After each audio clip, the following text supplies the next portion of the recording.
Okay, so this is example on slide 87 of our chapter 18 PowerPoint. And this is dealing with a concept called the common ion. So basically, when solids are dissolved in pure water, their solubility is normal, there's nothing in solution preventing them from dissolving. But sometimes if you add one of the common ions to the solution, it actually decreases solubility.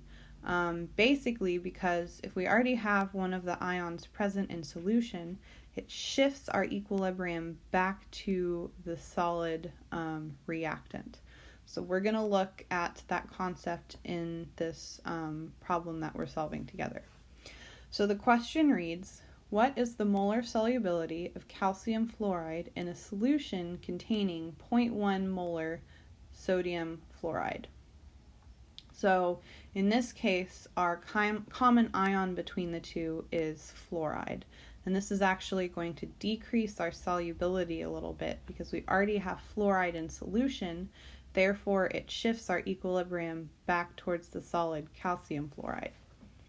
So we're going to work this very similarly to the last two examples. We're going to write an equation, write a KSP expression, set up our Rice chart, and basically we're solving for molar solubility, or S.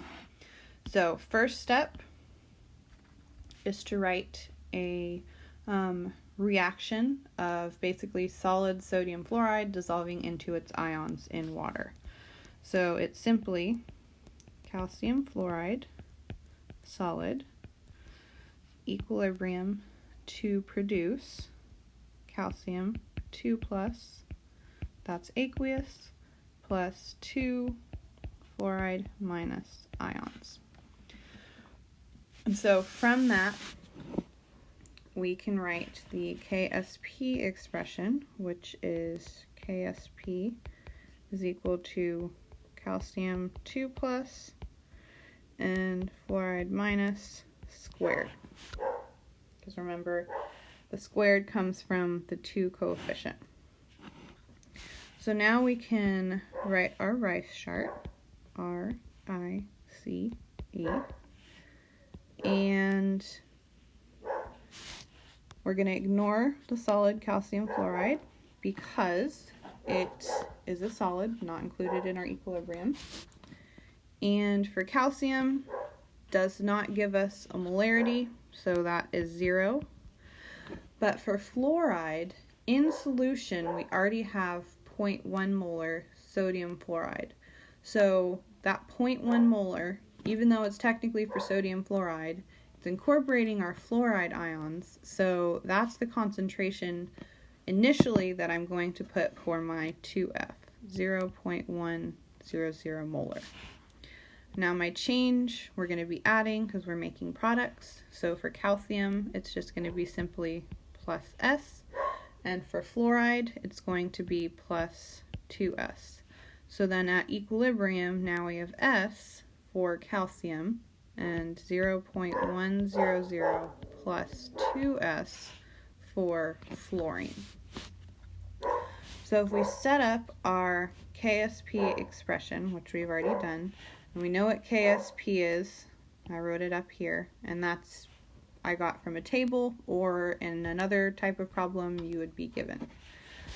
And so for KSP, I can plug in for calcium, my S, and for my fluorine, it's going to be 0.100 plus 2S, and that's all going to be squared. Now, here's where, if I don't ignore one of the S's, it becomes kind of problematic and we have to do a lot of extra work. So just like for some of our other acid-base problems, we are going to choose to ignore this 2S term. Basically because my KSP is so small that 2S, it's really not important. So then my new KSP expression that I'm solving for is S times 0.100 squared. So then I'm going to continue over here. KSP is going to be equal to S times, if we square out that 0.1, 0.0100. I'm going to divide both sides by the 0.0100 because I want to get S by itself.